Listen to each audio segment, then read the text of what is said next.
spot, bringing stats like a kingpin. MMA knowledge, nieces, nephews all lean in. Breaking down fights, codes that daddy supreme on. Just a tip show, he's cooking up a dream. Uncle Weezy, he the man. Dropping fight facts, got it all on hand. He the stat attack grand. MMA guru, more than just a fan. Wanna know the numbers? Weezy got them cataloged. From the fighters reach down to how many times they dog. Just a tip living, breaking it down slick. Hit you with the knowledge, won't miss a single trick. Uncle Weezy, he the man. Dropping fight facts, got it all on hand. He the stat attack grand. MMA guru, more than just a fan. Balls deep predictions, he be making those calls. Getting in the details, opponents feeling small. From jazz to takedowns, got the whole fight ID. Uncle Weezy spitting truth, no lie, keep it G. Blow the horn, blow the horn. Stat Daddy Weezy not showing no scorn. Fight Night Kingdom, he wearing the crown. Break it down for the peeps, never looking like a clown.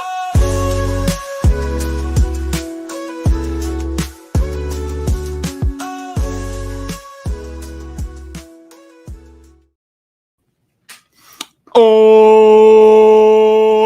yes. What's going on, everybody? It is Friday afternoon, and tomorrow we have UFC 320 live from Las Vegas, Nevada, headlined by Magomed Ankalaev and Alex Pereira. And we've got a co-main event for the Bantamweight Championship of the World, where we've got Corey Sandhagen challenging the title holder, Merab Dvalishvili. Should be two really good fights right there. And then we got a fight right below that. Yuri Prohaska going up against Khalil Roundtree, two hard-hitting light heavyweights. That should be a very violent, very fun fight. So what we're going to do here today is, normally I'd be giving you guys a full card breakdown, but what I did this week was I made all my paid content that I normally only do for my paid Odds Shopper subscribers. And I did it for free. I just put it out there for free. So if you look at my YouTube channel from the last couple of days, you'll see Balls Deep Breakdowns with Uncle Weezy, which is a full card breakdown where we did, we broke down all the fights on the card. We did the dog pick of the week. We did Uncle Weezy's ass shaving of the week. And then on Thursday, we did the prop betting show, Propability.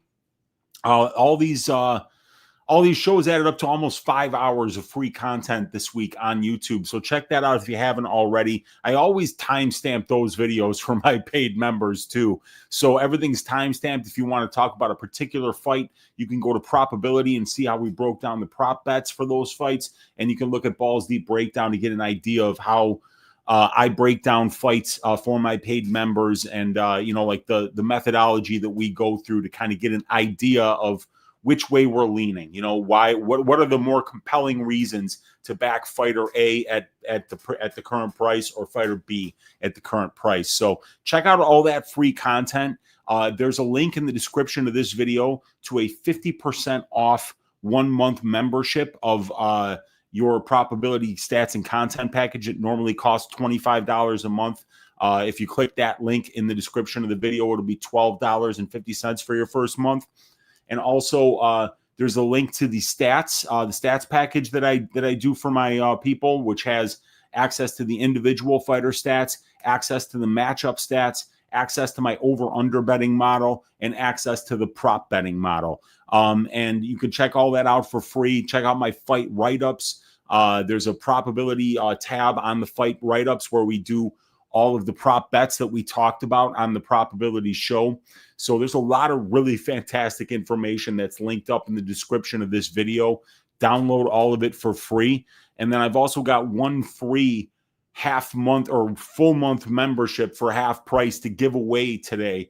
Thanks to our guy Kong's Clips, who is in the chat. He DM'd me on Twitter and said that he appreciated all the free content this week and that he wanted to gift a 1 month membership to somebody watching today. So we'll try to figure out who that is. Maybe it'll be the best comment or the best question that I get for Ask Weezy today. But let's start this off today by doing the Greasy 4-leg parlay. And I'm going to put my little thing here first. A big hearty oi to everybody here on Friday. I hope everybody is having a great start to their weekend. And the link to the Odds Shopper probability stats and content package is in the description of this video. So, you know, that's going to give you access to everything that you saw for free this week on the channel, everything that's linked down there, the fight write-ups, the stats package, the populated bet models, all that stuff is something that you would be getting every week if you were to sign up for that. So I'm hoping that people will see how excellent the content that I provide every week to my paid members is, and they'll pony up that $12.50 for the first month if they click the link in the description of the video and get an idea for the fantastic content that I provide to my paid members. And we're going to be having UFC cards for each of, I believe, the next 7 weeks. So now is as good of a time as any to sign up. So join me there. But I'm going to share my screen with you guys. And everybody in the chat, if you have any questions you want to ask me about this UFC 320 card, put those questions in the chat. I'll be answering everything that I see there as soon as we get done. Excuse me, talking about the Greasy 4-leg parlay for this week. So leg number 1 of the Greasy 4-leg parlay is my only money line bet that I have this week. The line is getting a little bit blown out, but it is the Daniel Willie Catch Santos money line at -157.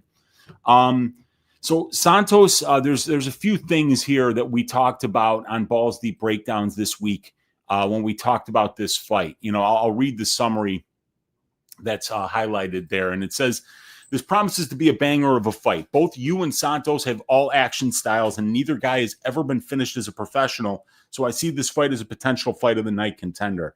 I like the Santos side from a moneyline perspective.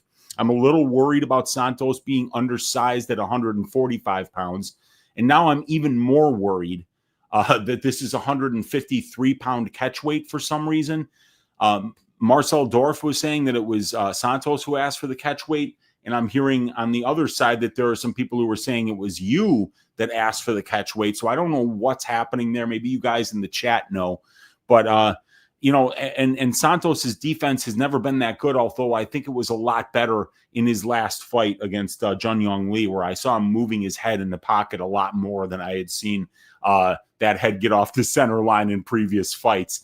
But he's the younger fighter. He's got more UFC experience. He's got a sizable strength of schedule advantage, does Santos. And I think he's capable of keeping the fight close on the feet while mixing in takedowns and lots of top control time. Yu's takedown defense does not look good to me on tape. And I think Santos is going to test his grappling defense early and often in this fight.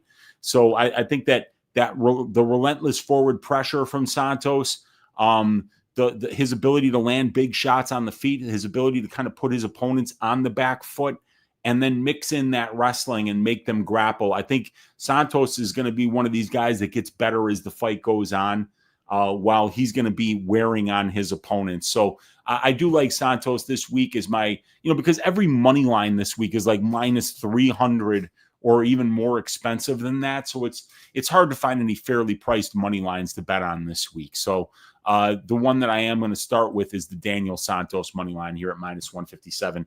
I'd be doing this on DraftKings, but like DraftKings changed it's just awful. Whatever it was that they did to their how they're displaying their bets and stuff, it just kind of sucks in my opinion. So I'm gonna just wind up doing this on Bet Rivers because their format's a lot better in my opinion. So yeah, Daniel Santos money line gonna be leg number 1. Leg number 2 is going to be Uncle Weezy's ass shaving of the week. Body bags Pfeiffer inside the distance at -109. Abu Magomedov is somebody that's never really been durable, 6 losses as a professional, 4 of them have come inside the distance. And the Caio Bahaio fight, Caio had him on death's doorstep there in the 3rd round. And, Caio just doesn't show a lot of urgency to finish fights, even when he's got his opponents this close to being finished. So I feel like anybody that really does chase the finish like Pfeiffer does is if they win, they're going to be able to get this dude out of there because Magomed is a very talented fighter. He's got the right frame for the weight class. He's a good wrestler. He's a good striker. But, you could tell, man, that he just doesn't really enjoy being in there, as soon as things start to kind of get tough for him, he starts to look for the door.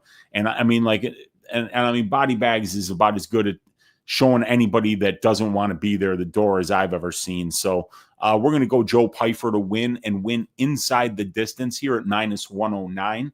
That brings this 2-leg parlay up to +215. Leg number 3 that we're going to talk about here is another finisher, and we're going to pick him to finish. And it's going to be Yuri Prohaska to win inside the distance at -112. And Yuri is somebody that's just a very odd style to deal with. He switches stances. He keeps his hands down. You know, he comes from odd angles. He throws a lot of exotic type strikes. He's extremely durable. He's a very unique opponent to deal with. And Khalil is just not somebody that I feel like I can trust to outdog somebody that lives in the forest because he feels like it. You know, guys that just chooses to go on wind sprints while keeping his mouth and his nose closed. You know, these are he's a unicorn, Yuri Prohaska, and I feel like everybody that's not Alex Pereira in this division is just going to have a serious problem dealing with this guy's pressure, with his durability, with his odd striking cadence, and with his power. So I'm looking for Yuri to not just win this fight, but to win it inside the distance. I don't think any fight that's ever been scheduled for more than 2 rounds, Yuri has ever not finished. 31 wins as a professional, 30 of them come inside the distance. So we're taking Yuri Prohaska here to win this one inside the distance as leg number 3, which will bring our 3-leg parlay here up to +498. And we're going to try to go out on something that that has a pretty good chance to hit so that we can hedge out on the last leg if we want. And that's going to be the over 4.5 rounds for Merab Dvalishvili versus Corey Sandhagen. This is 2 extremely durable guys here. And I see this one going to decision at a very, very, very high clip. Right now, we've got the over 4.5 rounds is sitting at -345, and the fight goes to decision is sitting at -305. So we're just going to take the over 4.5 here at -345. That brings our 4-leg parlay up to +672 on BetRivers Sportsbook. Last week we didn't hit it, and I mean it was a painful way to not hit it. We had the Alexa Tanara money line that cashed. We had what was it? We had 3 money lines. They all cashed. Navajo Sterling cashed. Somebody else cashed. And then we had Jake Matthews inside the distance. And, you know, the referee stops the fight in the first round and it's over, and then makes him start back up in the second. And Jake has a massive adrenaline dump, can't finish a mounted triangle in the second round. I'm finding new and spectacular ways to lose bets, you know, like betting on guys that get hit by cars, you know, betting on guys that, you know, win fights and then are told, no, get back out there and fight. You didn't win the fight. It's crazy. So, and then even 2 out of the last 3 we should have hit. We had Zhao Long, who I thought won the fight pretty clearly, get robbed. And that was the 4th leg of a parlay that would have hit as well. So, we got one coming to us. And so at UFC 320, it's a big card, a lot of big names, and I'm looking to hit a big cash here on this 4-legger. We're definitely owed one. The universe owes us one here, and so let's hope that this one hits. Let's see what you guys are up to in the chat here. It's time for Ask Weezy.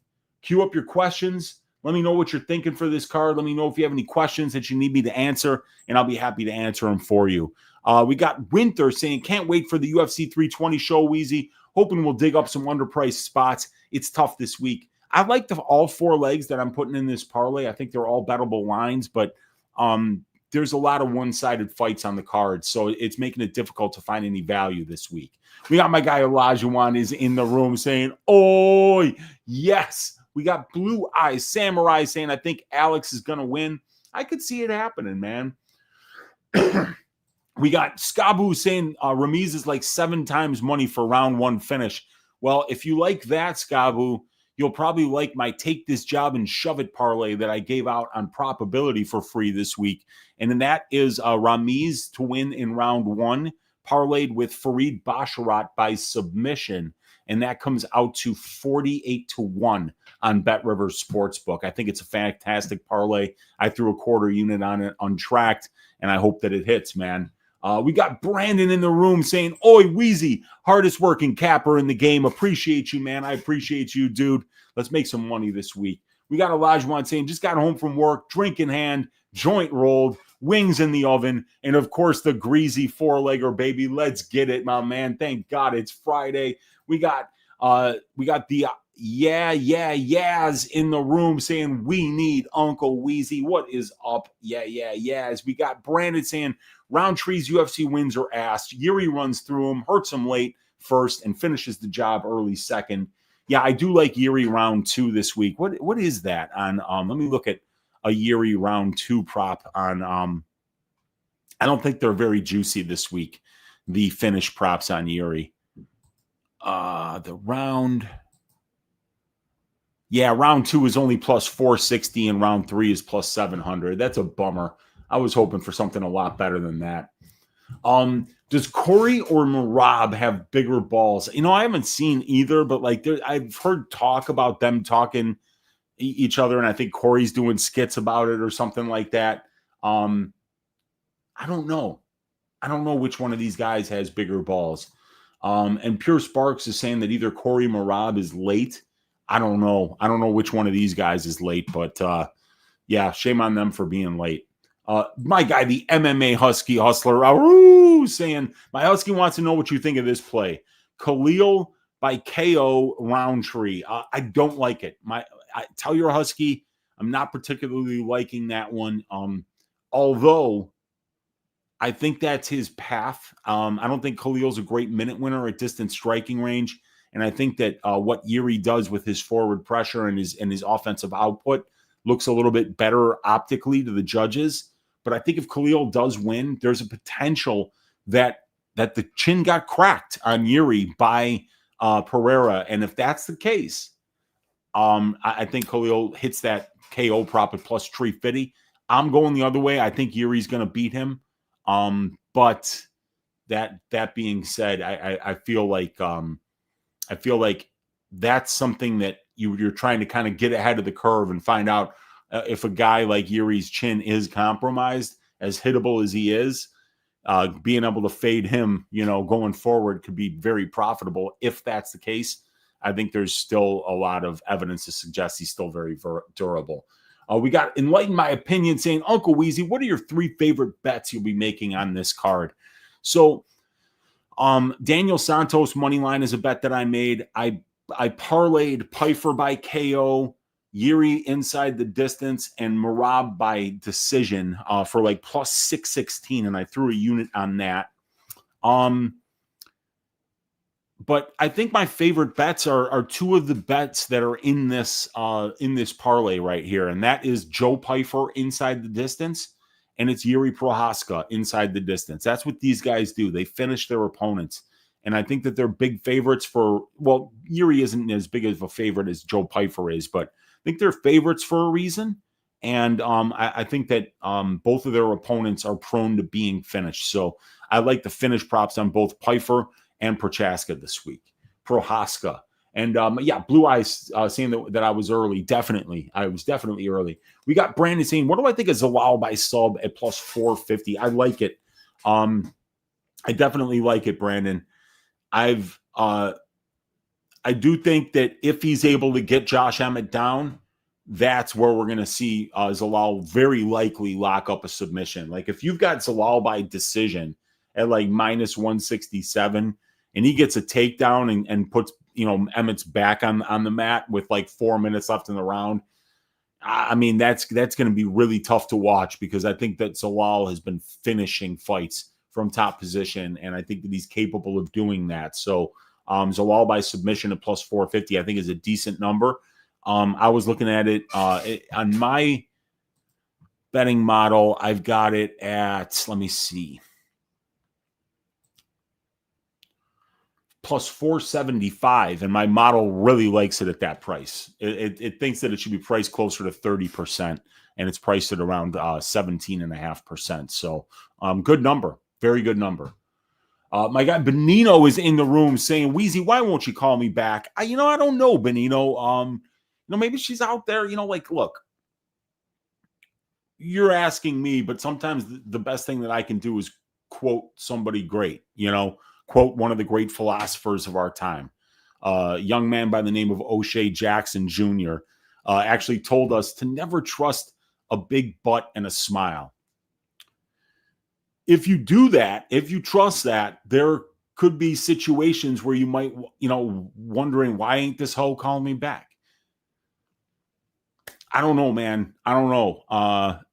There's a million different answers to that question, and a lot of them are just, answers that sometimes you don't want to hear, or sometimes that, you think that somebody isn't what you thought they were. So I don't know, man. I don't know. We'll find out, but let's just hope. Let's hope for the best, Benino. Good to see you hanging out in here.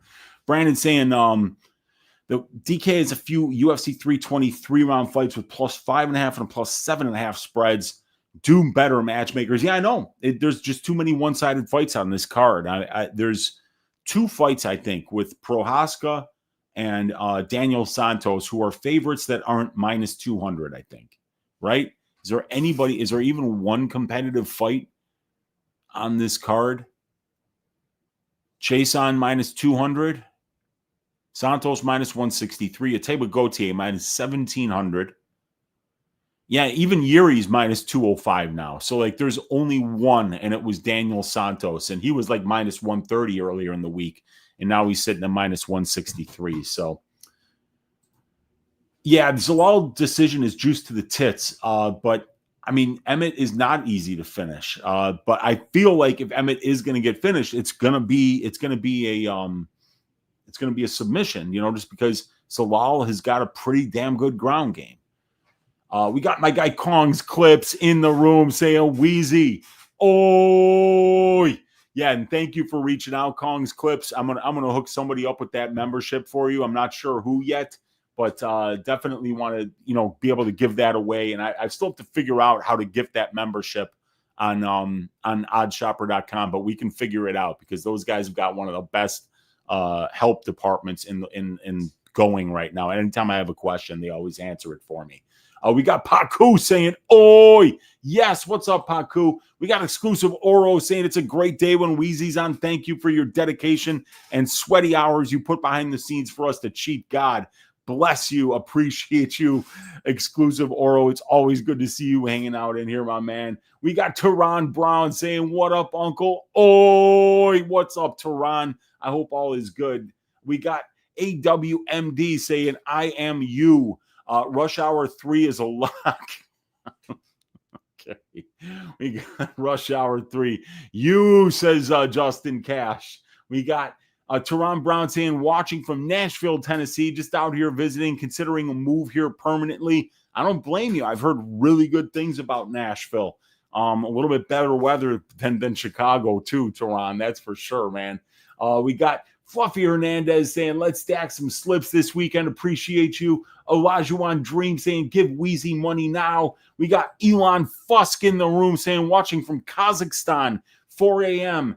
Where you in the capital, Altamy, or where are you at, Elon? But thank you for joining us at 4 a.m. Let me know if you have any questions.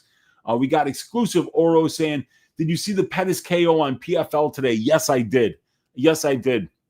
And I saw that LaRon Murphy saying that he wants like 10% of every spinning elbow KO from here on out. Somebody's got to tell LaRon Murphy that like Ricardo Ramos was doing that long before LaRon was. And even Protest did it before LaRon did on the Chicago card. LaRon's KO was the second spinning elbow KO, and it was done by Carlos Protest before him. So I think like LaRon's getting a little bit of a big head, man, because obviously Protest did it before him on the card. So he, like if he's getting 10%, what's Protest getting? And then the guy, Ricardo Ramos, who's going to be fighting next week in Rio de Janeiro, he's got 2 spinning back elbow KOs at the UFC level. So obviously that is a weapon that is being used and being used very effectively by a lot of people. It is absolutely crazy powerful. You just don't want to get hit by one of those, man. And yeah, rest in peace to Magomed Magomedov. He can't be doing well right now because, I mean, getting hit with the spinning back elbow, that's bad enough. But that follow-up shot, I mean, like he crow hopped into that one, man. That was nasty. That was nasty. So Magomed Magomedov, I mean, like that's got to be a pretty serious brain injury that he sustained today. Prayers up for that, man, because that was vicious. We got my guy Kongs with the flax. Let's go. He's saying hit that like button. Yeah, and hit that like button. Hit that subscribe button if you haven't already. Leave me a comment down below. And like I said, please consider joining the Odd Shopper community for half price for 1 month to get access to all that phenomenal content that you saw earlier this week on my channel for free. And you can check out the fight write-ups for free in the description of this video. You can check out the stats package for free in the description of this video. It's all free this week. And then, but like a crack dealer, you know, like next week is going to cost you. So if you want to join up, do it by Monday because that's when my promo code is going to expire. It's going to be on Monday evening. We got Jeff saying, did Hughes get robbed again today? I didn't watch it. I was just out getting some exercise. And then before that, I was out shopping. I know my Cubs. I know my Chicago Cubs got a 2-1 victory over the Padres in the series. They won the first game, lost the second, got shut out in the second, and then got a 3-1 win, 3-2 win. I mean, whatever it was, it kind of got a little bit shady there in the ninth inning, and the Cubs got a strikeout call that was just horrible. But they got a couple bounces to go their way. So I know my Cubbies got one, but I did not see whether Hughes got robbed or not. But I would imagine that if you're fighting a Magomedov in Abu Dhabi, that you know you're going to need to put that person in a body bag to get a win. Could only half watch it. Yeah, I did not see it. It wasn't a robbery, close fight, but judges' scorecards were terrible. 50-45 is egregious. Okay, so some of them had it 50-45. Huh? That's crazy. Seemed like the fix was in as often as it is in countries like that. Yeah, and it happens all the time. And Jeff is saying he's one of the people tied up in the basement. We got Justin Cash is saying that he's going with the UKO round 2. Boy, I hope you're wrong. I hope you're wrong because I got 2 units on the Santos money line, but we're going to find out. I think that this kid Hughes got some really precise counters. Now, he's done it against complete bums at this point, and he's actually went to decision with a lot of guys that he should be finishing on the regional scene. So, you know, but I'm hearing some weird shit going on behind the scenes there. There's some rumors about a potential injury. I don't even know if people really know which one of these guys like asked for the catch weight. That's another thing. It's like Marcel said that it was Santos who asked for the catch weight, but that doesn't make any sense. I mean, Santos looked fat at 145 last time. So, I mean, like a bantamweight missing weight at 145 didn't make a lot of sense, and it was a big miss. So I'm wondering what's going on there. It's just odd. And it was Brandon who requested the catch weight, and Big Marcel said it was Santos who requested it, but I'm also hearing other things too. So I don't know. We got Josh Arnett in the room saying, "Oi, I was in Germany and a guy named Jeff Ryan from Chicago with a guy from Jeff Ryan from Chicago. Hands down, one of the funniest guys I ever met. He sounded just like you. It's a long shot, but is there any relation? I don't know anyone named Jeff Ryan, but like there's got to be probably 150 Jeff Ryans in Chicago. Ryan is a very, I believe, a very Irish name, if I'm not mistaken. And this city has got a huge Irish population, a huge Polish population, huge Greek population. So like a name like Jeff Ryan, there's probably one in every big high school or something like that. So I don't know anybody named Jeff Ryan, but Big up Jeff Ryan, man. It's always good to hang out with funny people, dude. We got DGen for Life 01 saying Santos showed up to his last fight looking fat and with a shitty haircut, but he looked great. Yeah, he looked great fighting, but he didn't look great, right? Dude, he looked kind of fat. But it's not his natural weight class. But I'm wondering if he can kind of like grow into it a little bit now. Because he was having so many problems making weight at 135. This guy was pulling out of several different fights. And I don't know if some of it was injury related or if all of it was weight cut related, but seemed like this guy was killing himself to make 136. And it could be that he's just, not very good at cutting weight. Maybe he's just not very disciplined when it comes to doing the process properly. But I don't know. It's a shame because, I think the guy is a really talented fighter and he's extremely durable. He throws a ton of offensive output. He doesn't seem to get tired. He puts on really fun fights. So I'm hoping he shows out here against the kid in Jusang Yu, who I think has a lot to prove still at this level.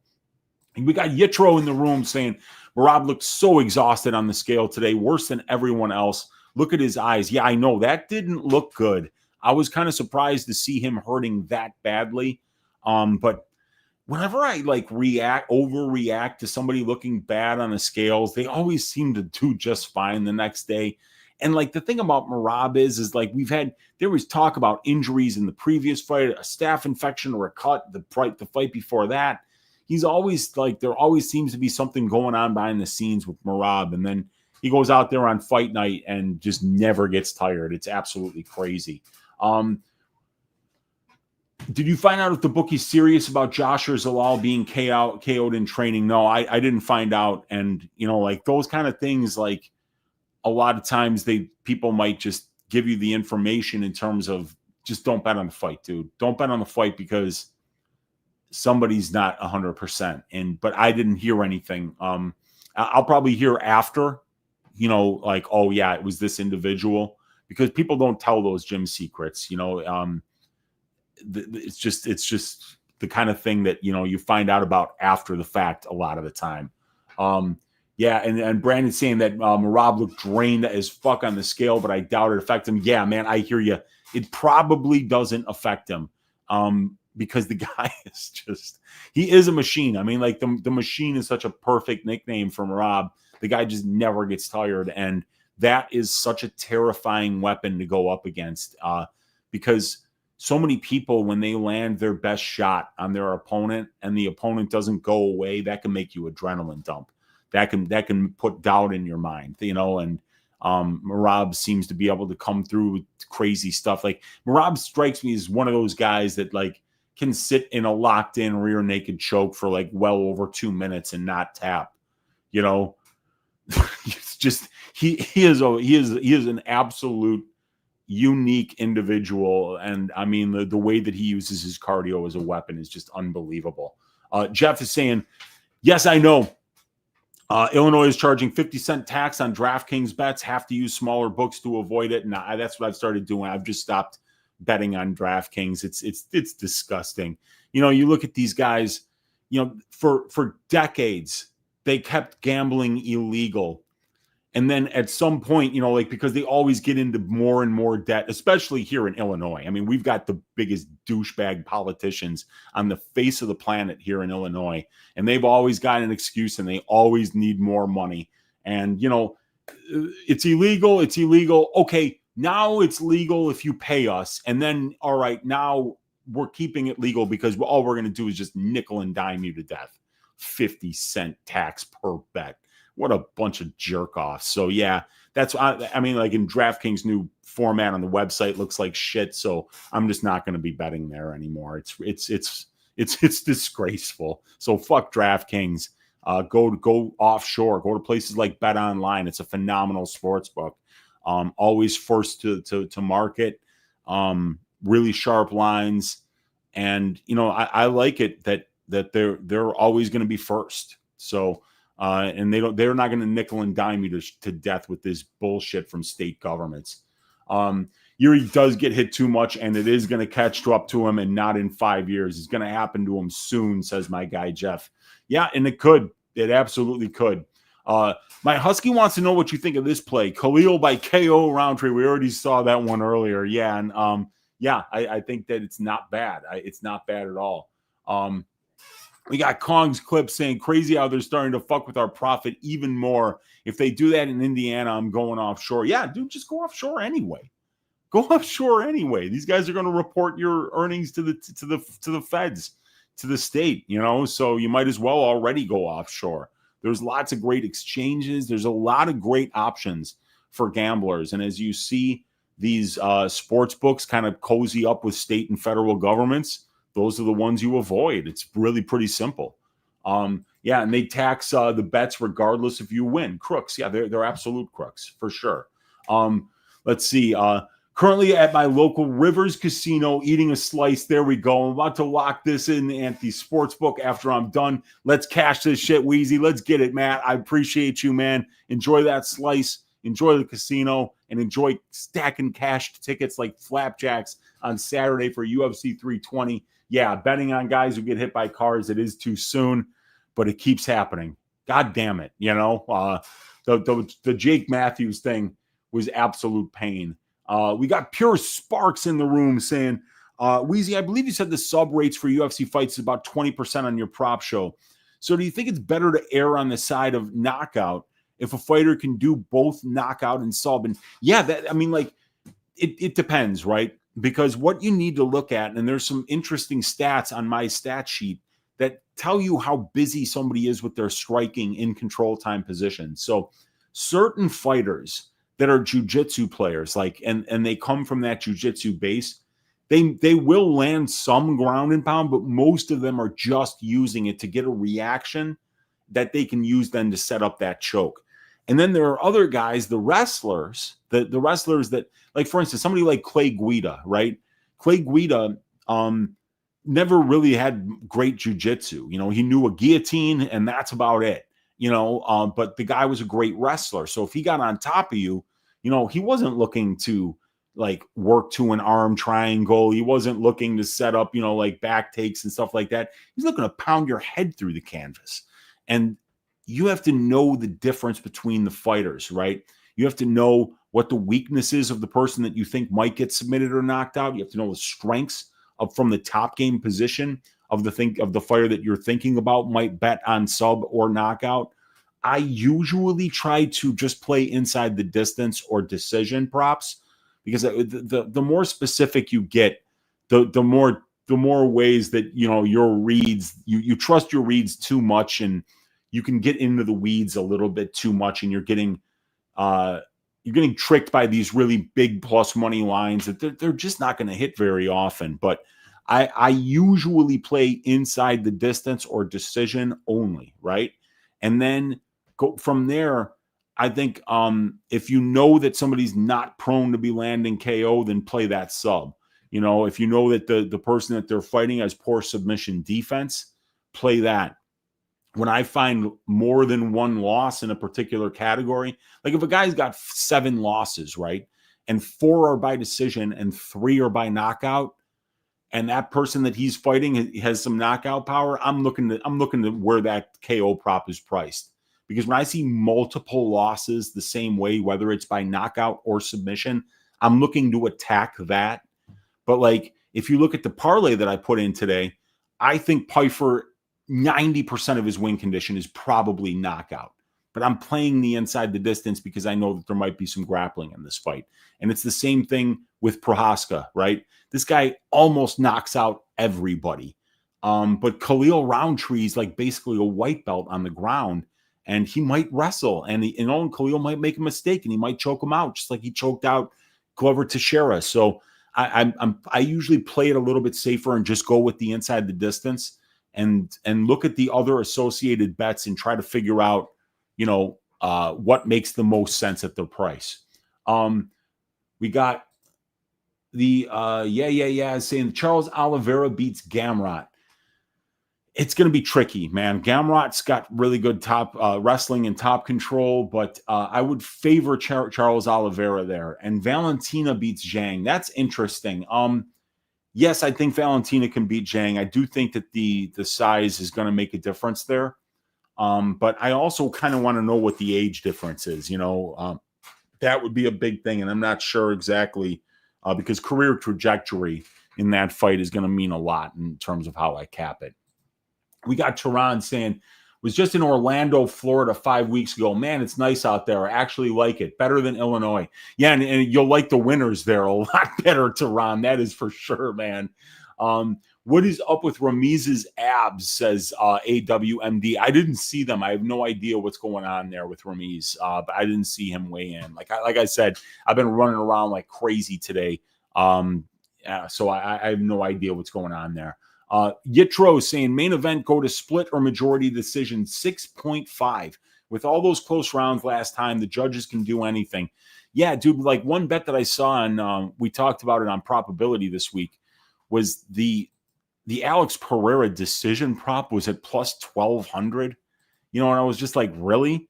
Magomed is like plus 150 and it's plus 1,200 in a fight that was really not that close last time, but was 48-47 on two scorecards.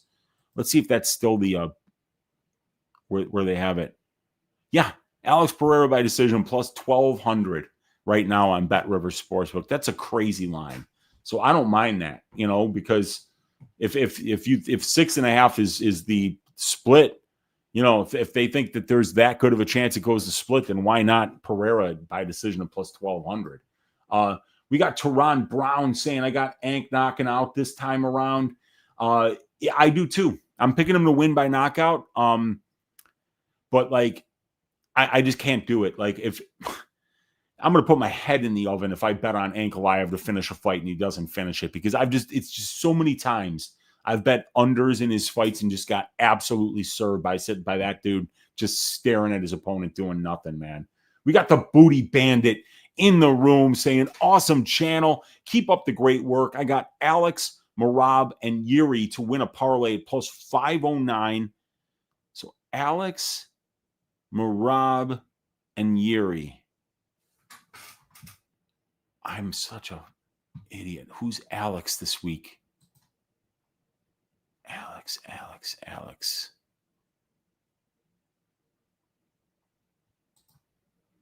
What?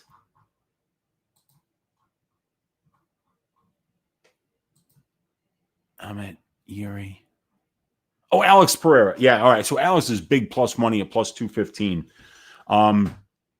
Yeah, and I mean, like, I'm just not getting involved in the fight. I'm not getting involved. I really think Ankalaev should beat him. What I saw from Pereira last time was the kind of performance that at 38 years old, when you've already made piles of money doing this, seeing a performance, what this guy did last time, it really worried me. And then also, like, Pereira just really struggles with southpaws. And Magomed is one of the best to do it in this weight class from that stance. So I think Magomed gets it done, but it could wind up being a really close fight. If Alex Pereira looks like he has a pulse this time, I think that he could win this fight. But I don't know. If he performs anything like he performed last time, I think Magomed's going to actually run through him. You want the finish only heavy. Yeah, I don't mind that. I don't mind that at all. Magomed's extremely durable. He's the younger fighter. He won the first match. I would trust him to be durable right now more than I would trust somebody that got knocked out by Israel Adesanya to be durable. We got Tehran saying, let's get prepared for Treston Vines because we might see the first murder in the octagon. I think it would be manslaughter because, like, you can't blame Ateba. Why did this guy sign up for this? How desperate? Does, like, Treston Vines owe, like, some really bad people money? I mean, what would they have to pay you to fight Ateba Gautier? Like, if they called me up, it's like, Weezy, boy, you're like really far down on the list, but we need you to step in on short notice against Ateba Gautier. I'd be like, okay, well, what are we talking for money? Because if you're talking $10,000 for a show check, this discussion's going to end extremely fast. I need 7 figures. I need something that I know will pay hospital bills for the rest of my life, you know? And I mean, I'm shooting in on a single leg right away, dude. I mean, he's not boxing with this dude. I don't know what Trustin Vines, I don't know what the game plan is here, but like I honestly think like right now he's kind of thinking like how can I start this so I take the least damage possible and just lose, you know, because this guy's minus 1,700 right now, Gauthier. I mean, poor Trustin Vines, man. It's so bad. Zalal's going to run away the whole time and jab. He is going to do that. He's going to run away. He's going to jab. He's got great lateral movement. He's got great distance striking defense. He's very, very difficult to find. Trustin Vines' funeral. We got Greenbat. Sup, Weezy? Best fighter to win by knockout TKO this card. Best house DJ set of all time. Best fighter to win by knockout on this card would be one of 2 guys, Yuri Prohaska, Joe Pyfer. I think those are my 2 favorite knockout bets, and I think they're both fairly priced this week. However, I wouldn't bet Prohaska by KO at plus 110 when I can get the inside the distance at minus 112. I pay up for the inside the distance, but if I'm just going straight, if it has to be KO, do Pyfer. And then the best house DJ set of all time. I mean, like, there's some really good ones. Lately, I've been listening to a lot of the Flavor Trip mixes that are on YouTube. There are a couple. It's Jimmy Harvey and Amy Watson, and they've done some really good sets. They did a disco set from France that was really good. But like, there were some really good ones back in the day, like some of the old, you know, like mixtapes and CDs that I got. I would say, wow, that's a really good question. Best, like, what can I give somebody that would be? Yeah, here, I'll show you. It's not the best house set of all time, probably, but I'm going to share my screen with you when I find it here.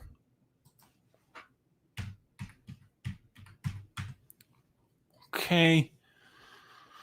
Go to the channel and let's see.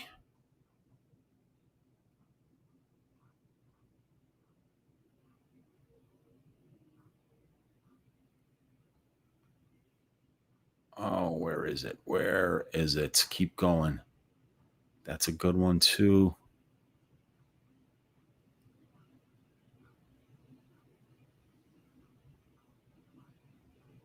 There it is. Share the screen.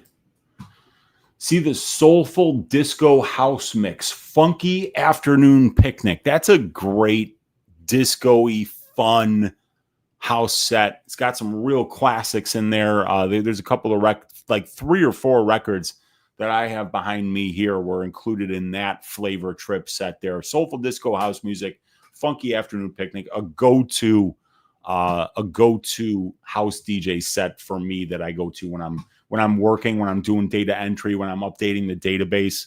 Really good stuff there. We got Anjorals in the room saying Uncle Weezy the GOAT.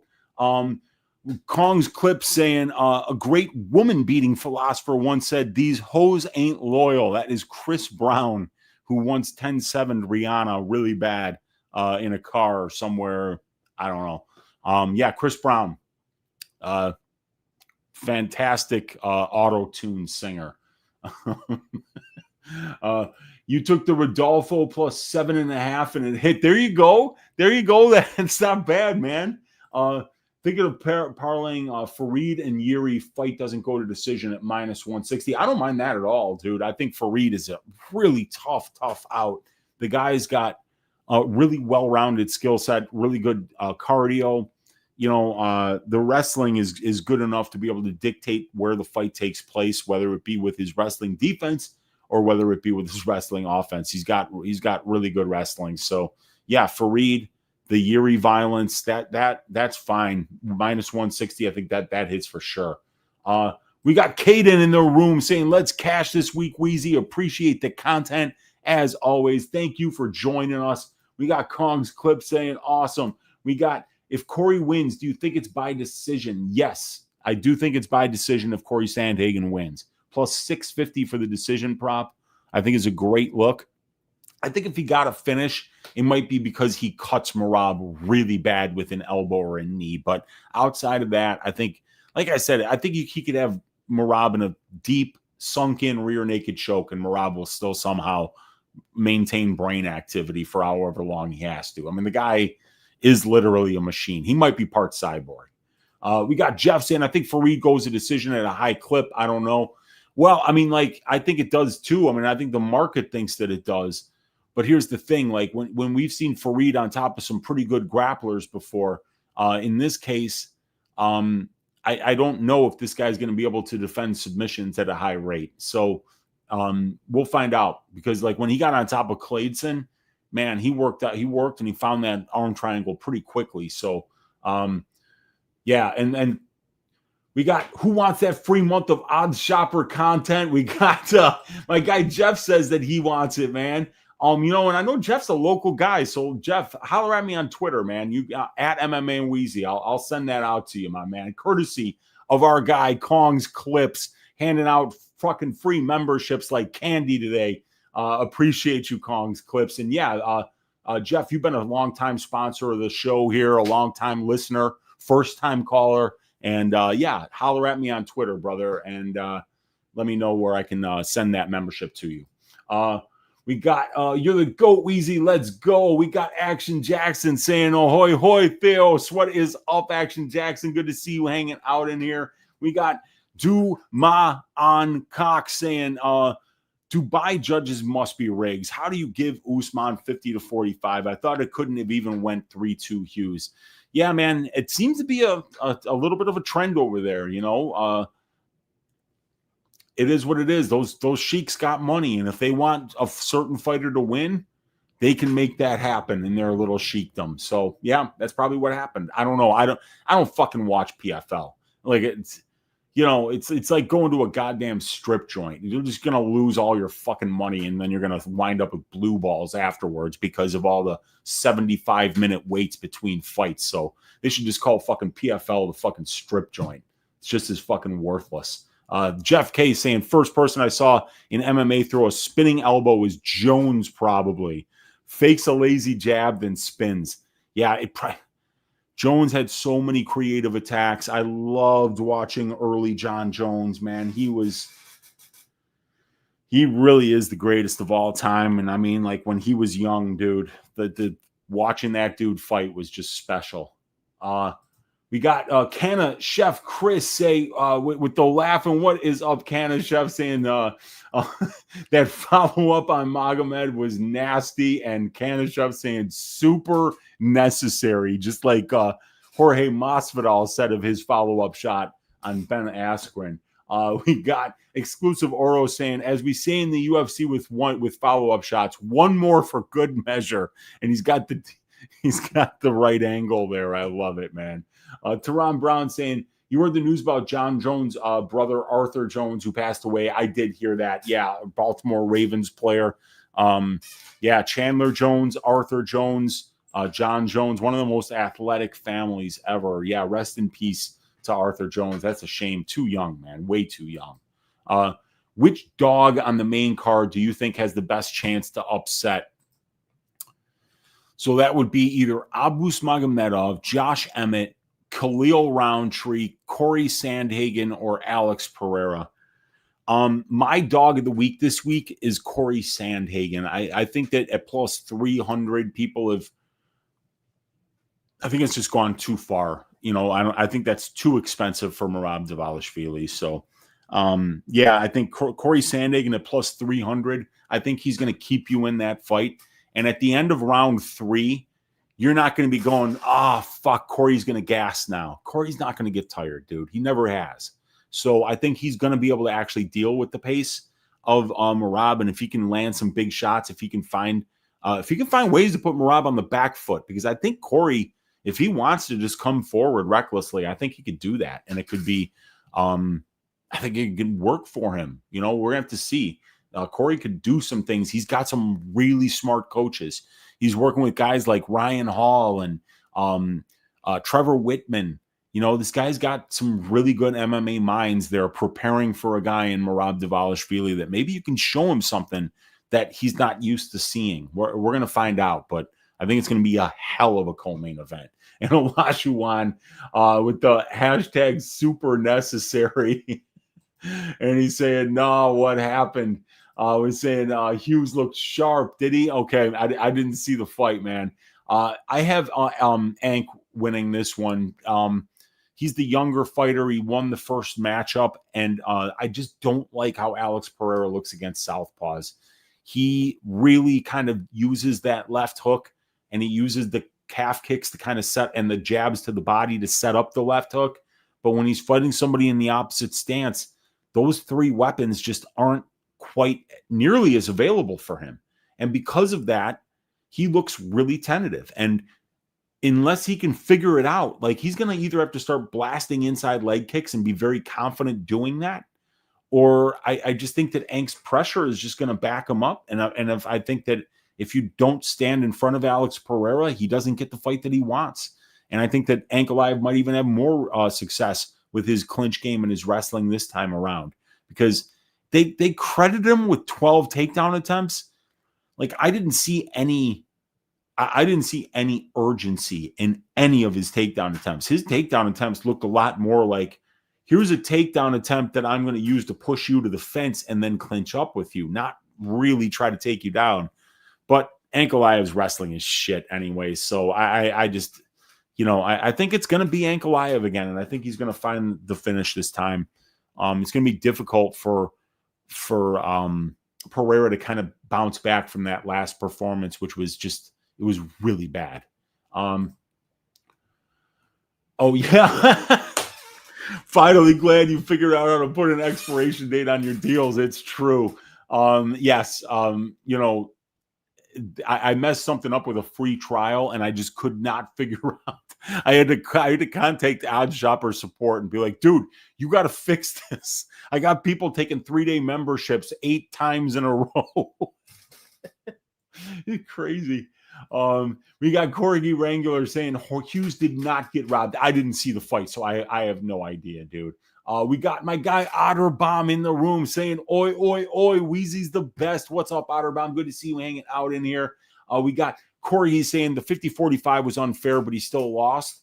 The fix was in case Hughes won, but Hughes lost.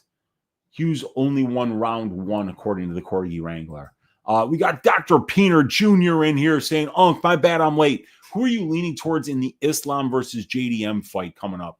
I like Islam there quite a bit. I don't even know what the line is right now, but I would assume that Islam is going to be something like minus 400, because I just don't trust JDM to be able to grapple with somebody of Islam's quality there. And I think that Islam is going to be just fine on the feet as well. We got Duman saying, in my opinion, Hughes won 2 and 5, and round 3 could have went either way. We got Blom Dog in the room saying, oi, what is up, Blom Dog? We got Corgi Wrangler saying Hughes winning 2 and 5 is a warped view of the fight. We got Theo saying you're smoking crack if you think Hughes won. We got Chicago also has a huge Mexican population too. That's true. It really does. Yeah, the Mexican food in Chicago is so fucking good. There's a taqueria here in Avondale, which is 1 block away from me. They're from Zacatecas. Holy shit, that taqueria is fucking incredible. Taqueria Zacatecana on the corner of California and Nelson here in the Avondale neighborhood of Chicago. My God, the carne asada there. It'll bring tears to your eyes. It's so fucking good. Shout out to the Mexican population of Chicago. Viva la raza. We got Duman saying, then what round do you even give Hughes? Does this guy only read super chat or what? Does he don't read comments? Huh? We got Corgi Wrangler saying he reads comments at certain points of the show. Oh, maybe I hadn't even started. Maybe I was not even done yet with the what do you call it? With the parlay yet. I read every comment. Live Dogs MMA say Corey has the biggest chance of anyone that he has fought so far. So I don't understand how people are not talking about that. Yeah, I agree. I think Corey, with that phenomenal conditioning and that phenomenal durability, is going to be there with this dude for 5 rounds. And against Umar, I felt like the wrestling, we saw Umar's wrestling just not really be able to get to Corey. Like, Corey absorbed no damage on the ground, and I think he only got his back put to the mat in one of the 5 rounds. So, yeah, I mean, I think the line's entirely too wide, Live Dogs. I get you, man.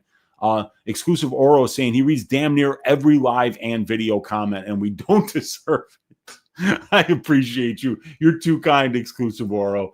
We got Haymaker in the room saying, what's good, Unc? Appreciate you, brother. Appreciate you, my man. Thank you for stopping by.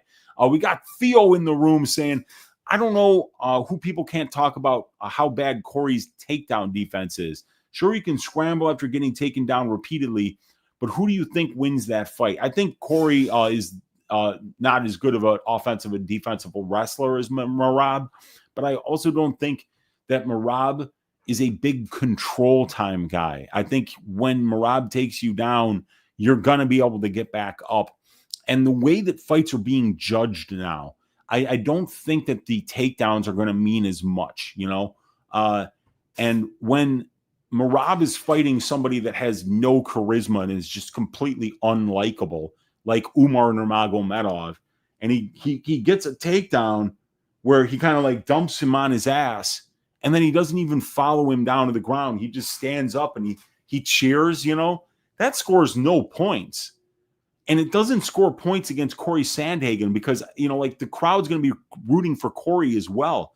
It's just that if you're not fighting somebody like, you know, Nurmagomedov in Abu Dhabi, nobody gives a shit about that dude. Nobody cares about Umar. The guy only shows up like once every 18 months to fight.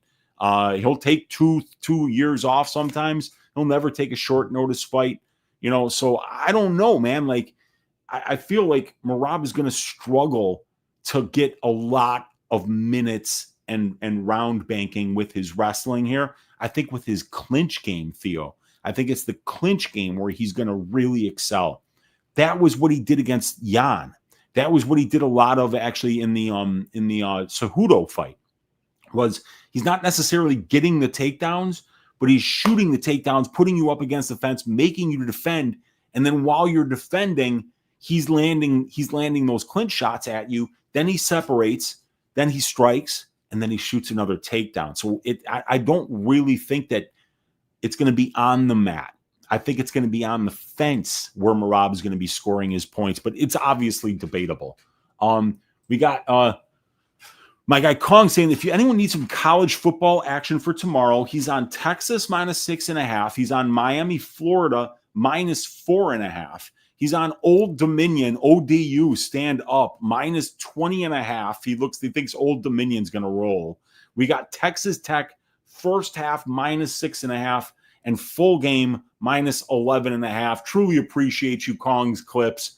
And let's hope that you stack cash tickets like flapjacks tomorrow on college football and on the UFC. And we got Paul Vivret in the room. Aroo! What is up, Paul? Good to see you hanging out in here.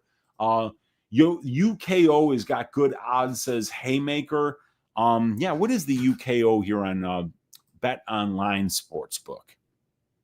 On Bet Online, UKO is +300. But remember, dude, I don't know if that's a great number because Daniel Santos has never been knocked out.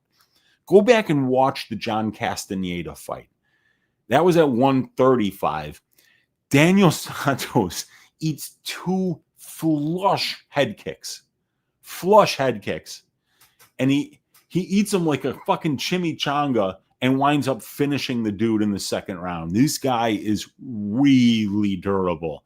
Now, if he catches him with a shot that he doesn't see coming, like he caught Sergey with, you know, that's going to sleep anybody. But, you know, I like that. I think Santos's eyes in the pocket are getting a little bit better now. But I don't agree with that one, Haymaker. But, you know, I do know that I feel like if you does win this fight, I think it's not going to be winning minutes. I think it's going to be winning moments, landing the bigger shots in the round or finding a knockout or a knockdown. Yeah, but it's going to be a great fight. That's why it's the closest line fight on the card. And the Husky Hustler saying, my Husky was being funny for the 3 months membership. Khalil by KO Roundtree. It's in the name. Yes, there we go. Yes. We got Blue-Eyed Samurai saying they tax the shit out of fighters too. It's fucking shit. Yeah, I know. They tax the shit out of everybody. They just cut us in or cut it out. That's what the government is. Vine's going to be stacked like flapjacks. It's going to be a rough day, man. We got Justin saying, how does Hardy win in your opinion? By decision, probably. But it's really like there's no point in trying to predict it because Brogan Walker is on a 28 or 29 month layoff in her late 30s. So because of that information right there, Justin, it's almost impossible to, I mean, like, how do you predict what version of Brogan Walker is going to show up? I mean, there's a chance that Brogan doesn't fucking care at all, that she's going to let her take her down, give her back, and just raise up the neck so that she can go out with a rear naked choke and not take any brain damage, not take any serious shots, not get cut, none of that stuff. It's really hard to know what Brogan Walker is fighting for here. So it's a fight that I just have no interest in betting at all. We got Noah saying, Weezy, I miss when you were hitting like a G. So do I, dude. I've been on a brutal fucking losing streak, but we're coming back. The bets have been a lot better over the last 3 weeks. They haven't been cashing because there's been some crazy weird shit happening. But just last week, 10-2 on picks. And if the fight had been the sub had counted for Jake Matthews, it would have been like a 7-unit up week. So it would have been I don't know, man. It's been a rough few months, but I've adjusted my process. I'm doing less on the fight write-ups, and I'm kind of changing my methodology to kind of focus on what's most important and try to cut down the amount of work that I do every week, because it's definitely burning me out. So I miss it too, my man.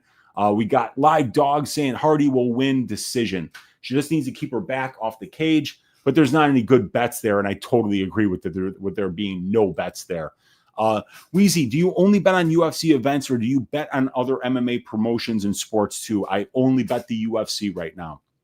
I play fantasy football. I'll make the occasional bet just for fun, but the only sport that I cap is the UFC because of the stats that I keep, that. I have all the stats. So because of that, I concentrate only on the UFC, because I think that you have to either be all in or you're just somebody that's throwing out, your opinion doesn't mean much to me if you're giving out baseball bets every day, if you're giving out football bets every day, if you're giving out hockey bets, if you're doing all that stuff too, there's no possible way that you could be watching enough tape, that you could be considering all the angles. Because as somebody who does do all of that, who keeps all the stats, who watches dozens of hours of tape every week, all that stuff, there's no way that you could do that stuff, have a full-time job, and then, also be putting out football bets and stuff like that. So I feel like the best cappers are the ones that you see here on YouTube. They're only concentrating on MMA.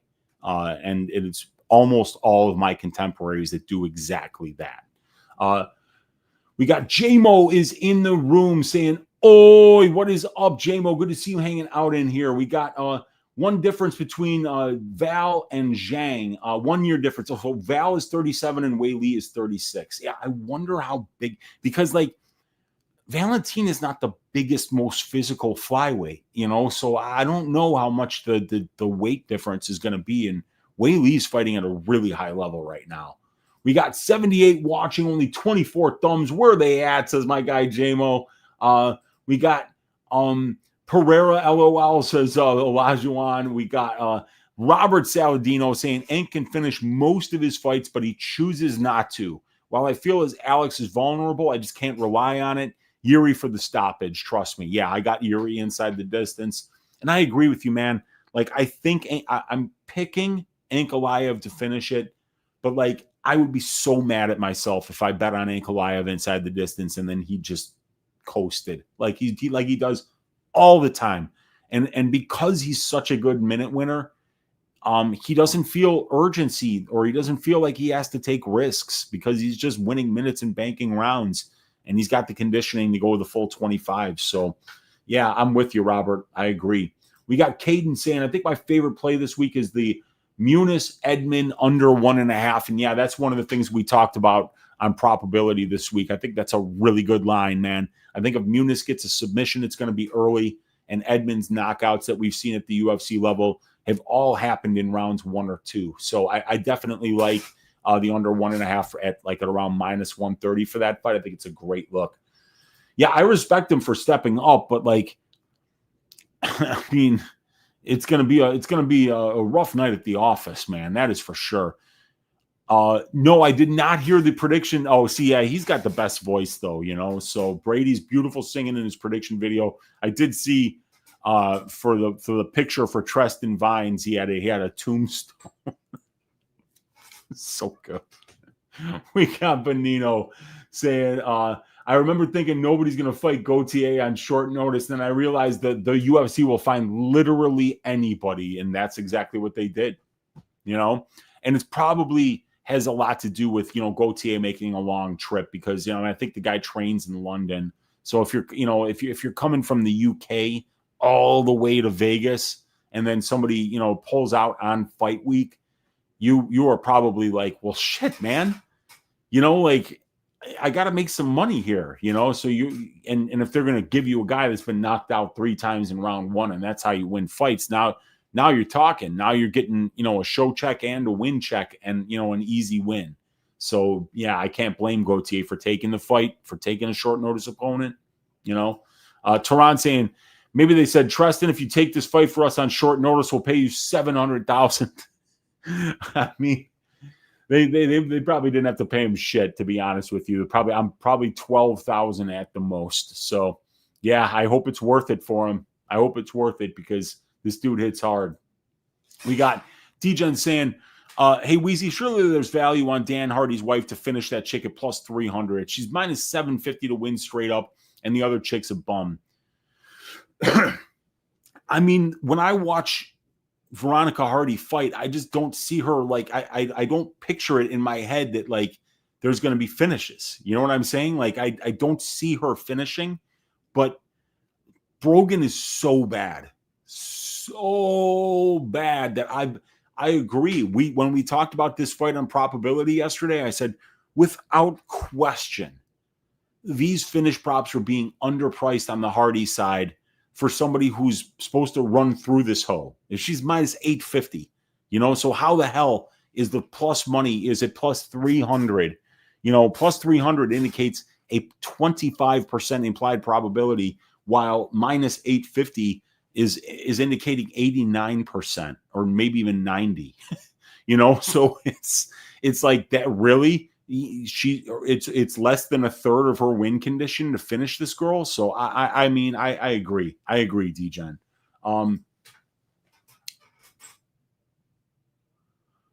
Oh shit. Yeah, dude, I did Daniel Santos. Yeah, I forgot though. It's not Yana Santos. That is a good fucking call, Kongs Clips. I appreciate that you said that. It is Yana Santos is not in this one. It's Daniel Willie Catch Santos who is going to be in this parlay. Yes. I know. I don't. I mean, I think that if Ateba loses, it means that he threw the fight and a bunch of his buddies bet on whatever method he lost by, that he's laughing all the way back to Cameroon and buying mansions. I think if Ateba loses, it's on purpose. And when you make somebody minus 2,000 on the money line, you start actually incentivizing them to potentially lose. It's called the steakhouse bet, my friends. We've talked about it on this channel a lot. I've watched some of Vine's fights. He isn't bad. His stand-up is decent. It's not the best. It's okay, but Mini Ngannou will be too much for him. There's no question about it, Tehran. That's not entirely accurate. Alex said the weight cut is what led to his demise KO, and why he doesn't go down in weight anymore. Yeah, and I mean, like, I think he was cutting entirely too much weight. But still, he's been knocked out before. You know, we've seen him knocked out, and yeah, I worry about his durability. Like, the fight that he won in round 5, he was knocked out at the end of round 1. You know, if that fight had 10 more seconds left in round 1, Izzy wins both of them. So I think that he can blame it on the weight cut, but at the end of the day, he's still a massive 205er. So if Ankalaev lands clean, he might knock him out too. Blue-Eyed Samurai likes Ramiz sub and Muniz sub. I mean, they're both big numbers because they're both big underdogs, and I don't mind it. That's how they tend to win fights. Not against Vine, says Teron Brown. Under 1.5 is minus 825. Maybe Ateba Gautier is looking at yachts. Hey, man, we talked about the steakhouse bet, and you know what we're talking about, my man. We got Robert saying Junior Vasquez last night at the Palladium would have been the best house set of all time. I believe that Junior Vasquez is a house legend, but he's a New York house legend. You know, so it's just a small step below the Chicago house legends. You know, it's the birthplace of house music here in Chicago, but Junior Vasquez is a legend in the field of house music. Just giving you shit, Robert. We got MDG saying, "Oh, what is up, MDG? 10-7 is crazy work." Yeah. Sorry, my man. I recycled that one from a Stat Diggers like a year ago. We got Patchy sub, yay or nay. Yeah, I think that's how I would bet Patchy, right? Like I'm not betting on him to knock him out. I'm not betting on him to win by decision because his wrestling isn't good enough to win minutes. So yeah, Patchy sub. If I'm playing Patchy, that's how I'm playing him. Cynthia Fog Machine is always the go-to. I like it. We got Patchy sub is solid as well. We got Brandon saying, "I'm laughing my ass off when Gautier whiffs on a huge overhand and his shoulder pops out." Yeah, and in round 3 as well. So it's like, you know, it would be so funny. Because can you imagine what like Treston Vine's round 3 would be? I mean, it would be something like 100-1, you know? So I could just see a bunch of people cashing on some crazy shit for that fight, man. Besio Weezy says, Aubrey Travis, I appreciate you, Aubrey. Thank you for hanging out. We got Windy City 25 saying, Weezy, who's your favorite fighter of all time? Of all time? Probably John Jones. I really enjoyed watching John Jones fight every time. I mean, I think he's one of the most spectacular fighters to ever do it. One of the most creative strikers, one of the most underrated wrestlers. Really probably would have to be John Jones. I used to work at this Lou Malnati's pizza place, delivering pizzas while I was going back to school and studying statistics. And I would work there on the weekends and then go back to school during the week. And so there were a bunch of Brazilians that used to work there. And I remember when Jones beat Shogun Rua, I went to this guy Adriano's place over in Humboldt Park to watch the fights with probably about 20-25 Brazilians. And everybody, like, at some point, Adriano was like, "Hey man, $50. I got $50 on Shogun Rua.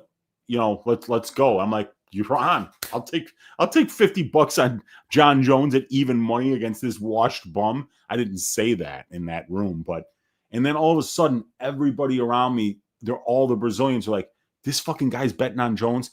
Everybody's trying to take money from me now. They want to bet Jones. They want to bet Rua against me, and I'm like, I've got all his pizza delivery money. I'm like, fine, all of it, you know. It's just like, here's what it is. Here's how much I made today, you know, and you guys just throw it in, and you know, I'm gonna be taking all this money. And I remember, like, dude, some of these guys were crying when Shogun got knocked out, and like, I wasn't entirely sure if I was gonna make it out of there alive, man. But I did. They were wound up being very cool. But I mean, like, I was getting some looks from like some Brazilian jiu-jitsu black belts that were training with Cesar Gracie. They were not happy with me that John Jones won that fight and that I took their money. But luckily, like I said, I got out of there without getting my ass kicked, and that was good. We got Theos Weezy says, Aubrey, we got exclusive saying, my mistake, Debbie B lookout weekend, but Cynthia is Bay. Saw her a few weeks here ago in Indiana. There we go. We got who's your favorite fighter currently on the roster? It would be Fluffy Hernandez. Fluffy Hernandez on the current roster is my favorite fighter. We got Kong's Quip saying, let's go. Congratulations, Jeff. Absolutely, man. We got Olajuwon saying, I had to take a shot on over 1.5 plus 425 in the Gauthier fight. Under 1.5 at minus 800 is freaking insane. Yeah, and there's nothing wrong with being a contrarian, dude. Sometimes those hit, and they hit at huge numbers, man.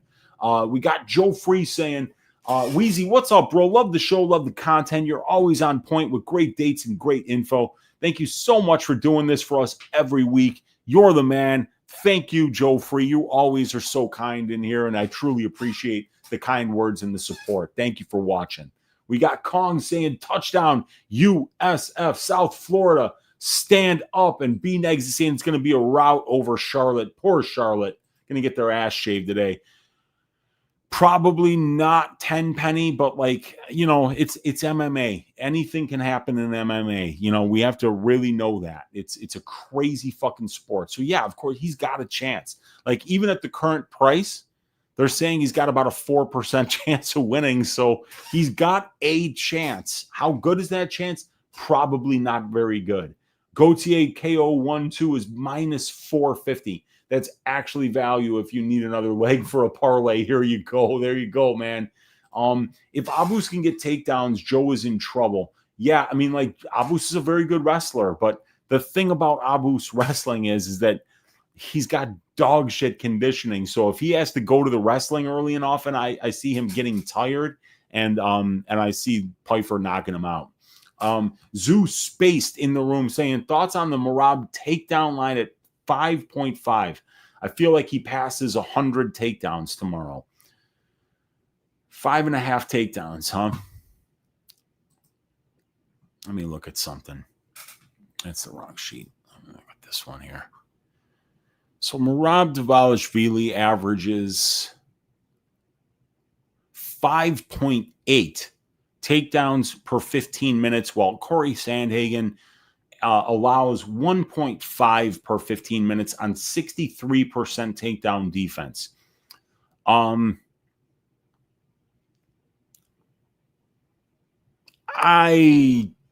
mean, it depends on what the line is. Is it like a pick'em? Because at a pick'em, I don't think I'd like that, because they're being a little bit stingier with what constitutes a takedown these days. Chandler Jones has mental issues just like John. I did not know that.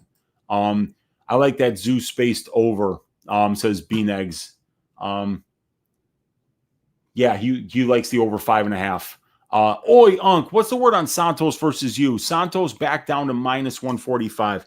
Well, I just think that this being up another 6 pounds doesn't really benefit Santos because he's the smaller guy. So I'm not really sure. Marcel is saying that he asked for the catch weight. I think this line's going to bounce around a lot because there's also some rumors that Yu is injured. So I don't know what's going on there. We got official VOR saying, hey, Weezy, I know you're not missing Unified MMA in an hour. Jonathan Kanblinsky is fighting. I got to check that out then. Unified is the Australian promotion, right?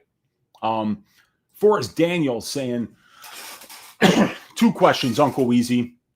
Are you going to see Tron Ares in IMAX 3D this month? It's a cinematic event. And 2, who do you see beating Ilya Topuria in the future?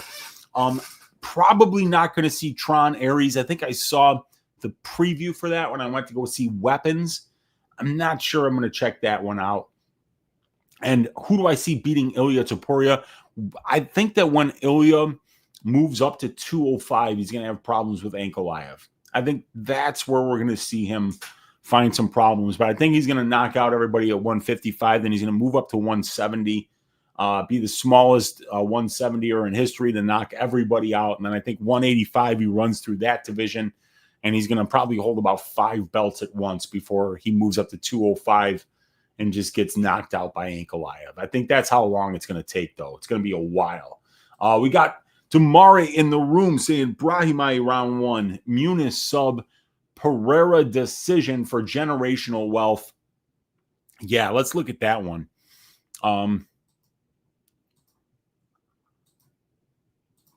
Let's see. Pereira decision at plus 1,200. Ramiz round 1 at plus 700.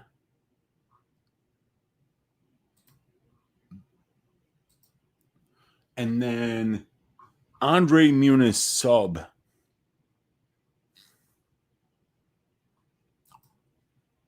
Which is plus 500. That's 623 to 1. If you were to put $25 on that, you would win $15,575. That truly is generational wealth for a small amount of money. That would be a hell of a hit. And I mean, Brahimai round 1, I think, is a good look. Muniz by submission at plus 500 against anybody is a decent look. And yeah, Pereira by decision at plus 1,200 is nuts. The cock doc in the room. That's right, Dr. Peener. I'm crying. Yeah, I do read comments. Yes, that's for sure. We got Corey's knee up the middle will be huge. Could steal a round or two with it. Yeah, and the elbows too. Like he does those up elbows sometimes. If he can get that up the middle, find a cut, it could be a good way to find a big moment. Win a round on damage for sure, Brandon.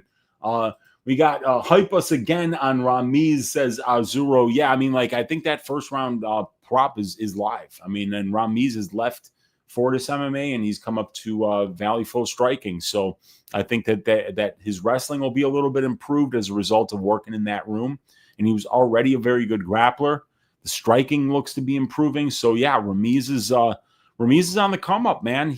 I wasn't high on him a couple of fights ago, but he's put together back-to-back really impressive performances, and he's fighting somebody that I think, he can clip this dude. We've seen Vanderford have chin problems in the past, so I think the Ramiz is pretty good. We got Big Weez, says my guy M Test. What's up, dude? We got B Neg saying Islam is minus 300. Okay, yeah, that makes sense. I think that's still playable actually. Live Dog says he has improved wrestling. His knees up the middle are good. He has dynamic and striking and length, just like Sean. I think he's a bigger threat than Sean. Not going to take him because Marab is on a roll, though. Yeah, I think he's a bigger threat than Sean, too, because of the grappling and because he's got way better conditioning and durability. Boofy guy in the room says, love Josh Emmett versus Zalal. Yeah, I think Zalal by decision, but I think the sub is something that could happen. And ring a ding ding. We got MB with the $5 super sticker. Much, much love to you, my man. Truly appreciate it. Thank you for supporting the show. And for those of you guys who want to support your Uncle Weezy, link in the description of the video. Check out the free stats. Check out the free fight write-ups. Check out the free version of Probability this week on this YouTube channel. Check out the free version of Balls Deep Breakdowns this week on this YouTube channel. 50% off your first month's membership. The link is in the description of this video. The best way to support my work and also to get access to the phenomenal amount of content that I put out for my paid subscribers every week. So I'm going to have this scrolling while we're talking fights here. So let's keep going.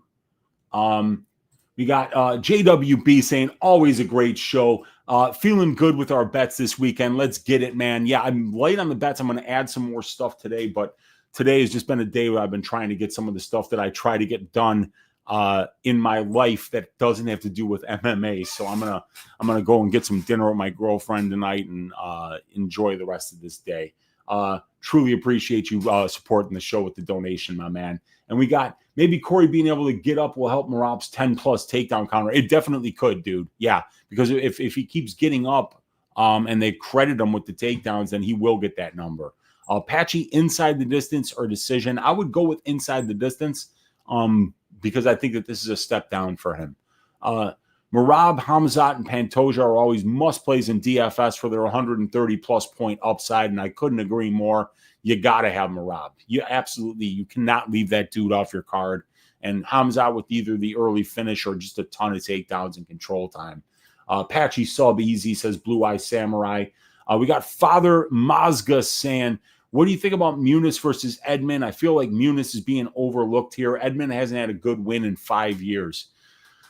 Yeah, I'm worried about Muniz's career trajectory right now. I mean, like, Edmund's the much younger fighter, and it was a good performance last time out against Petrosky, but I thought that Petrosky would wrestle more. He didn't commit to the wrestling at all. So yeah, I think that some of Edmund's wins are in question, but I do think that he's very, very live for a knockout. They're onto you, Weezy. They know you pick good, so they're rigging it against you. I know, dude. And sometimes it feels that way. I mean, sometimes it really does with the Jake Matthews shit. That was crazy. The drum board is in the room saying, "I man, my nuts was major pain. I was in sin, God, and shit, but honest, I'm ready for that shit." Oh my God, we got our guy, the Hood Wolf, in the room, back to the drum board, looking for the next win. Poor guy got, just absolutely nuked in the nuts in his last fight. And he was looking good up to that point. So I'm looking forward to the next fight for Cedriquez. Maybe they can make that Zach Reese fight happen again. We got, is it too personal to ask how much you've made lifetime at betting UFC?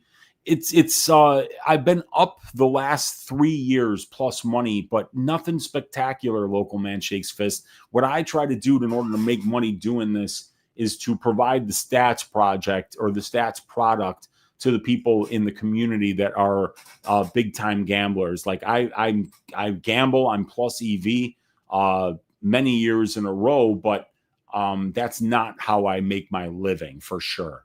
Yeah, and I did have a bounce back week last week, but like it's been a rough run, dude. This summer was rough. I was definitely burning out and doing entirely too much work. I was, like the second I was done with work for this week, I had to start on next week's work, and it kind of ground me down, and it got to the point where my process wasn't working because I was overworking myself. So there are some things I definitely need to work on.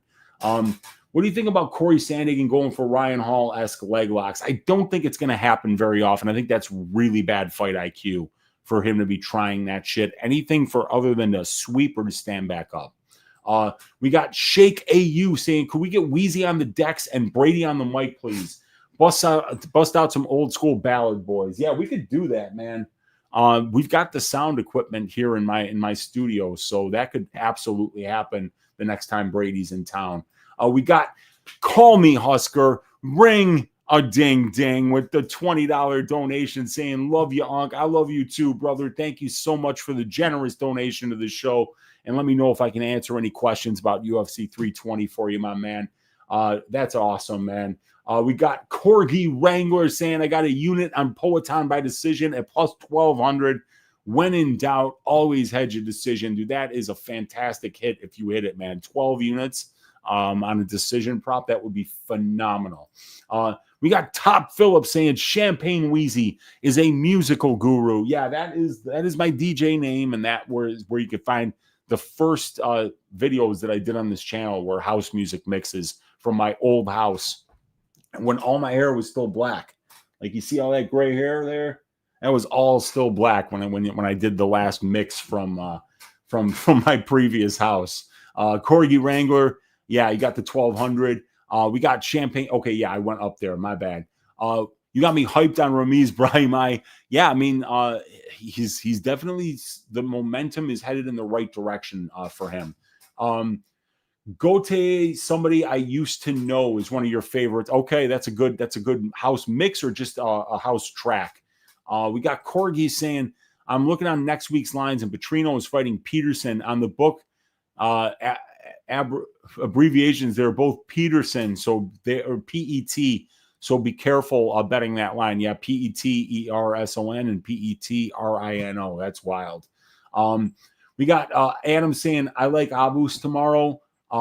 Yeah, we'll see, dude. I like Pfeiffer, but Abus is a well-rounded fighter with multiple paths to victory. Did I ever have a pavement phase? Yeah, like when I was in college, Crooked Rain came out, and that was a pretty big album that got a lot of play. I saw them a couple of times. One time I saw Pavement, I was fucking really, really disappointed with the performance. I saw them at Metro. This is probably like in the 2000s, I think it would have been. So they were several albums past the ones that I was listening to in college, and I just thought the set list was trash. So yeah, Crooked Rain, Slanted and Enchanted.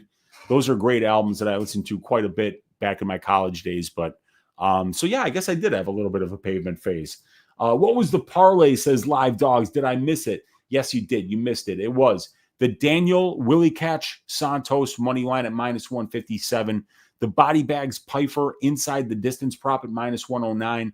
The Yuri Prohaska inside the distance prop at -112. And then the last leg is a good leg to hedge out on. If the first three hit, it'll be the Duvalishvili Sandenhagen over 4.5 rounds at -345. That comes out to +672 on Bet Rivers Sportsbook. All right. Let's see here. Edmund 1, Puna 2, Yuri 3. I think that can happen.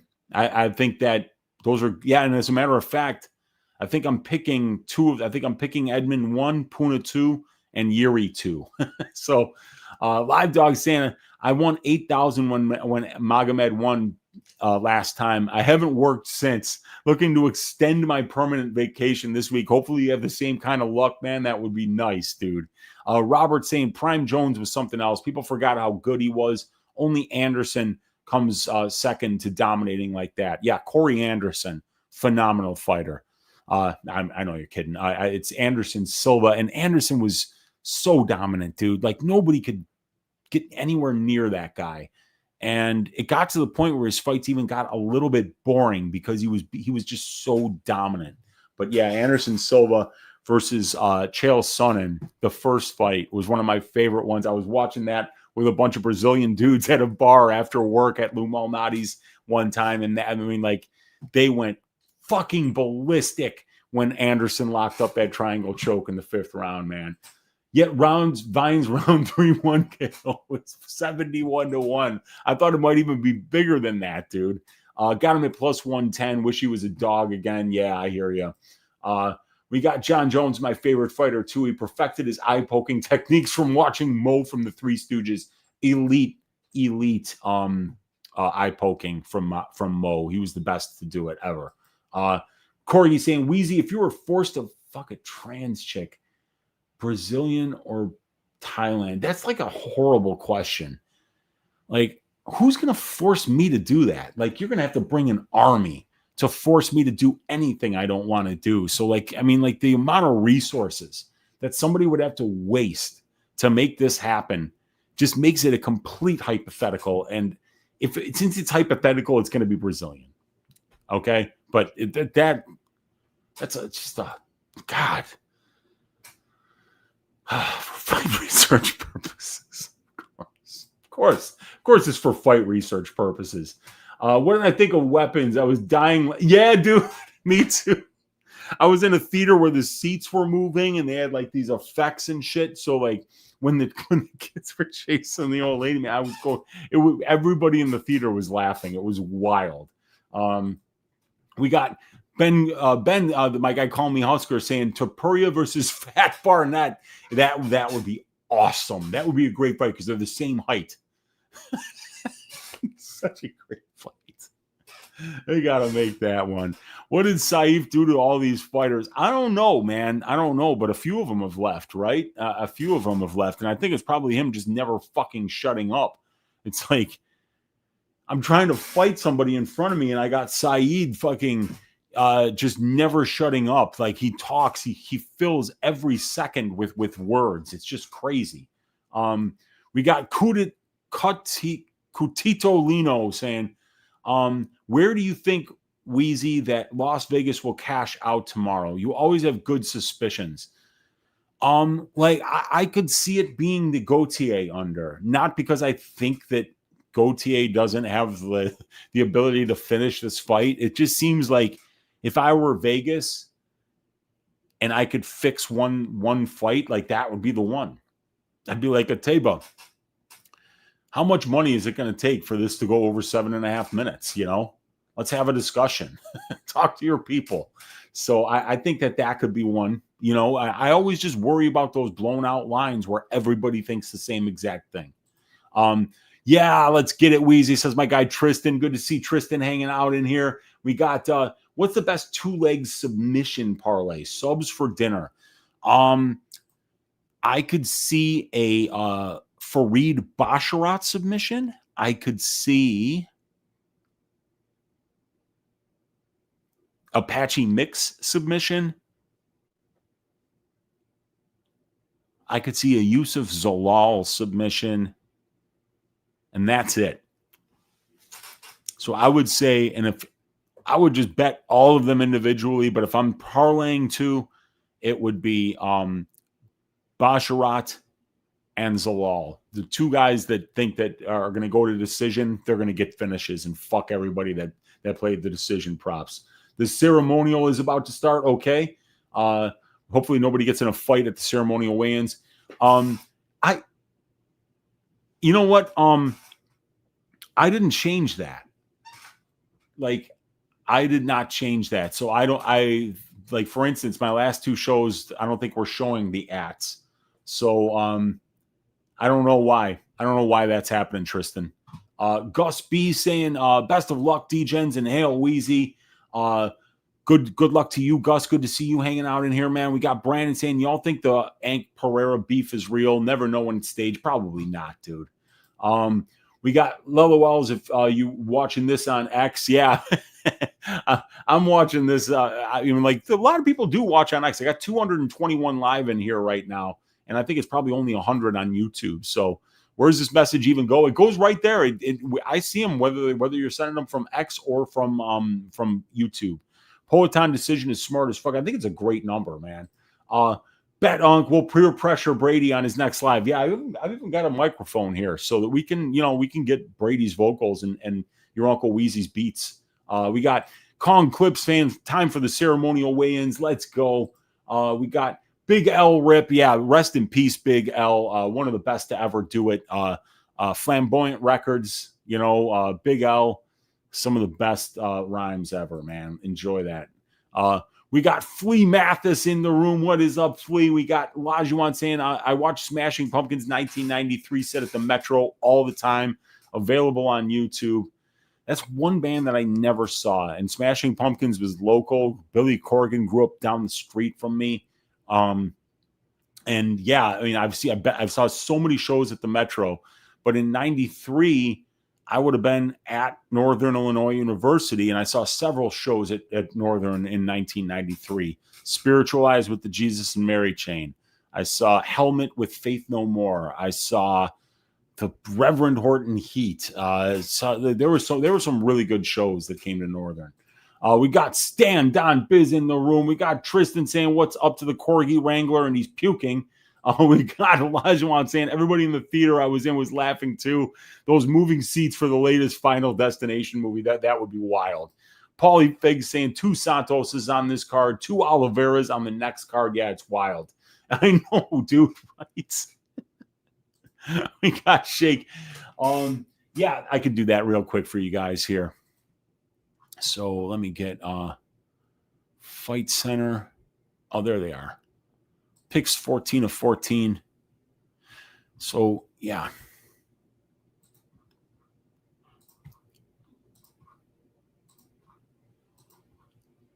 And I'm picking all the favorites. It's just the way that it worked out this week. I don't really like a lot of these underdogs. I think most of these favorites are going to cash, but I'm also, unwilling to bet most of them. So I got Veronica Hardy by decision. I've got Vanderford by decision. I've got Soriano second round KO. I've got Mix by submission in round 2. I got Chason KO round 3. Santos by decision. Basharat by decision. Shabazian KO 1. Gautier KO 1. Poor Trust in Vines. Joe Pfeiffer KO 2. Zalal by decision. Prohaska KO 2. Dvalishvili decision, and Ankalaev KO 3. We got T.O. Phillips saying This Weezy pavement phase in college probably involved lots of corduroy and bong rips, and you would be correct on both. A lot of flannel as well, and a lot of denim. Not denim jackets, just jeans, obviously. But yeah, that would be very, very accurate.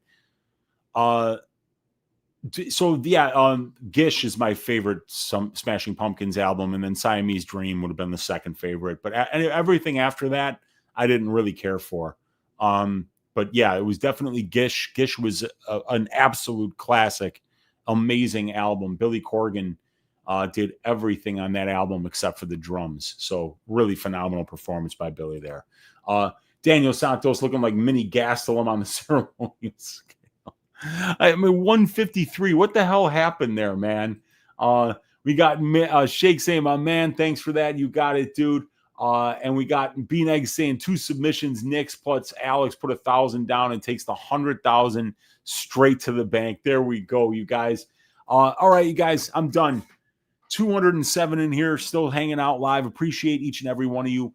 Hit that thumbs up on your way out. Hit that subscribe button. Leave me a comment down below and check out the Balls Deep breakdowns. Check out the probability. Check out all the links in the description of this video. You're going to find all the free content that I did this week, and you're going to find my stats. You're going to find my fight write-ups, and you're going to find a 50% off discount to your first month's membership of the probability stats and content package.